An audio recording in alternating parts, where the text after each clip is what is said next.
As the year winds down, let's take a moment to reminisce about 2020's Path of Exile content. Hey everyone, today I wanna do a commentary recap about 2020 in the realm of this our little game Path of Exile. I wanna talk about Heist itself, the different leaks we saw this year and their shenanigans, and finally some rambles about Sirus and the future of the endgame.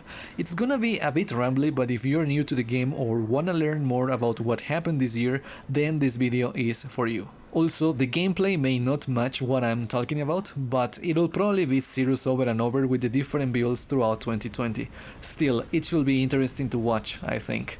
And I am doing this because we've survived 2020 and our hobby, while not precisely fresh at the moment, is about to get new content dropped in the upcoming weeks. I don't know what changes or additions are coming soon, but I do believe they are gonna shake things up, like all yearly expansions that Path of Exile has gotten. So as always, if you enjoy the content, don't forget to subscribe. Otherwise, a rating and a comment are always appreciated. However, do let me know in the comments below what was the highlight of your Path of Exile career this year. And with all of that said, let's reopen the can of worms that was 2020 by pulling off some heists. Normally, as a league dies down, I post a league recap, where I talk about what I liked, what I disliked, any shenanigans, and finally my verdict. So let's do one for Heist, though for the purposes of this video I'm gonna keep it short. Heist has some of the most amazing production quality we've seen in recent years. Every character, every monster, every voice line, every layout, while also accompanied by lore that had implications outside Heist, which made the story feel rich and in-universe, unlike most leagues where the story behind the league is self-contained.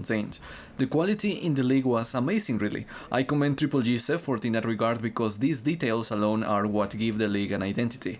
So much so that our characters without any fancy MTX and the rest of the game really look severely outdated in comparison to the quality we saw in Heist. But Heist is also far from perfect. As we saw at the beginning of the league, glitches, crashes, more glitches, befuddling mechanics, overtuned enemies, more crashing, more bugs, etc. I don't think we've had a league launch this rough since Delve.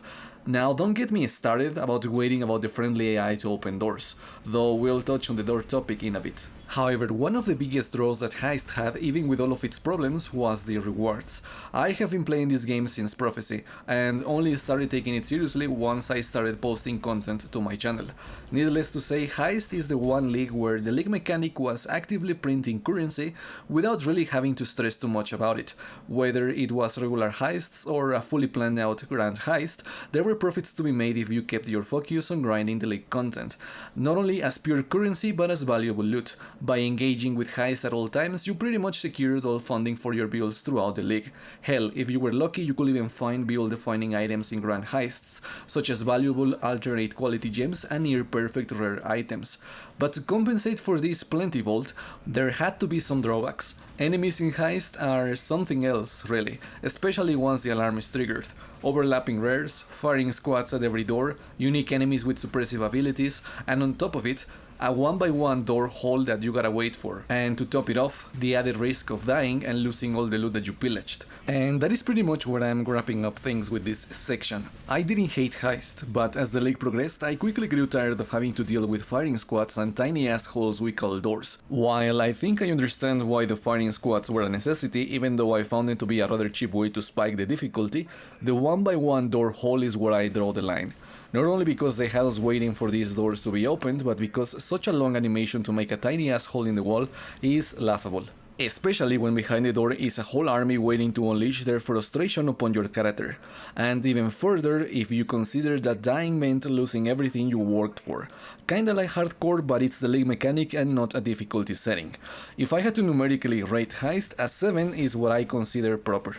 It was a pretty fun and unique experience, overshadowed by a rough start and marked even further with questionable design choices. And I am 99% sure that we'll see Heist going forward as a core addition, but let's just say I am not particularly excited to relevel, grind and engage with it as often. Moving on to the next topic, which was this year's Path of Exile content. First of all, this year was different in comparison to previous ones, because there was a balance patch at the beginning of it with Metamorph and the Conquerors of the Atlas expansion.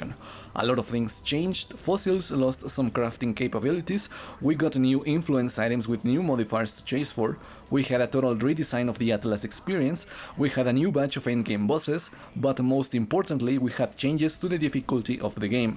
Enemies are tougher, bosses are spongier, certain modifiers became deadlier, and as you progress the Atlas, things get even more hectic thanks to the awakened level bonuses. However, to keep things fresh, we had 4 leagues this year with their own spice and twists to the formula that we've grown accustomed to: Metamorph, Delirium, Harvest, and Heist. We've already talked about Heist, so let me quickly go over the remaining 3. Metamorph, being the first league of 2020, was a relatively simple league. Enemies dropped organs as you cleared zones, and at the end of your rampage you could mix and match them in Thane's tube thingy to fight a roided up boss for loot. Super simple league that pretty much revolved around your bonus loot piñata at the end of maps, though it will start to train this year with undead effects and terrible visibility. It was a fun league, but it got old relatively fast, though the Conquerors were new at the time and they offset the repetitive nature of Metamorph, though to this day the scarcity of organs makes that stash tab a bit questionable. Next came Delirium, where we could come across a mirror on every zone which, when interacted with, would turn the area quote-unquote delirious, where new monsters will appear, rares and uniques got possessed and used new abilities, and the deeper you went into the zone, the more hectic, difficult and rewarding the mechanic will become. Delirium saw the introduction of the cluster jewels, which will add new notables to your skill tree to further improve the power of your character, while also introducing the Simulacrum and Delirium Orbs, where you could test your build's capabilities even further in arguably the most difficult content that the game has seen. A pretty hectic league with a focus on speed and build power. It saw the rise of funky unintended mechanics in the form of Herald or Aura stackers. It also continued and worsened the trend of undead effects and terrible visibility, so much so that Triple G had to intervene due to how obnoxious this became. Afterwards came Harvest, one of the, if not the most controversial league ever added into Path of Exile, rivaling Synthesis in that regard. Harvest was all about crafting, and not just crafting but also min-maxing characters to levels never seen before.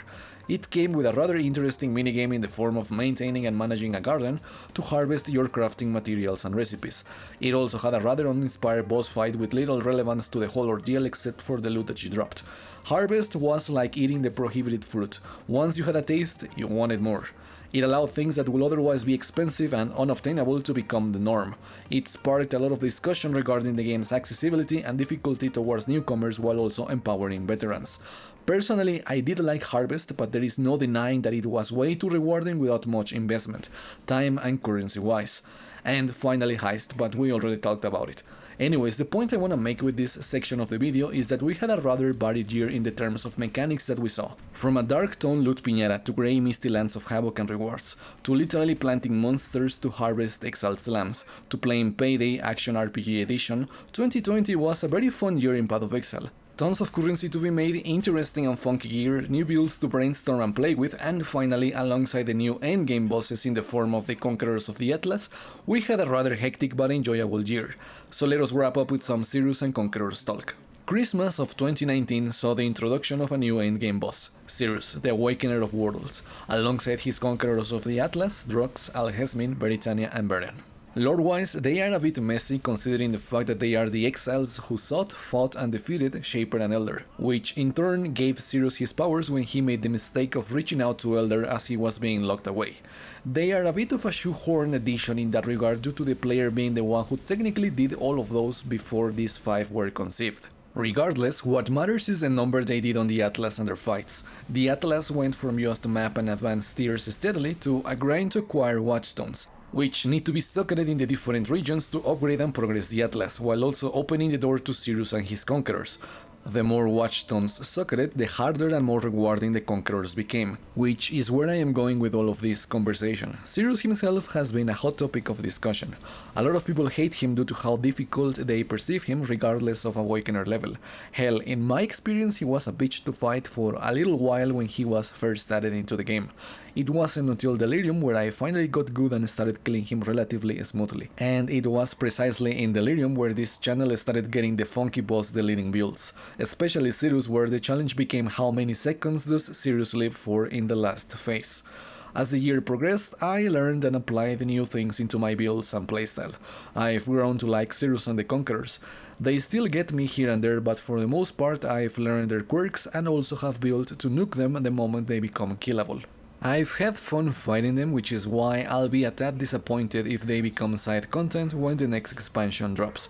I know that a lot of people really hate these guys, especially Sirus, but considering how Path of Exile has evolved throughout the years, and 2020 specifically, I do expect our next endgame baddie to be on the same caliber if not harder to defeat than Sirus, which should be an interesting experience, to be honest. But this is where we wrap 2020's Path of Exile. It was a crazy year for my channel. We had plenty of rather strong builds throughout the year to play with. We reached 1k subs and beyond. And I know that these commentaries aren't everyone's cup of tea, but I still make them because not everything in the channel is builds.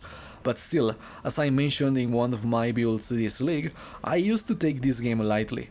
Grinding maps, fighting endgame bosses, earning currency, building new characters, engaging with content, etc. has been a relatively new experience for me. Before I started posting content to the channel, I'd play a month of the newer leagues before bouncing back to other stuff. Last year with Blight, I decided to take things seriously in Path of Exile, and a year later, I feel like I've learned and changed a lot. For the better, at least. I know that gaming is a hobby to a lot of people, a way to pass their free time.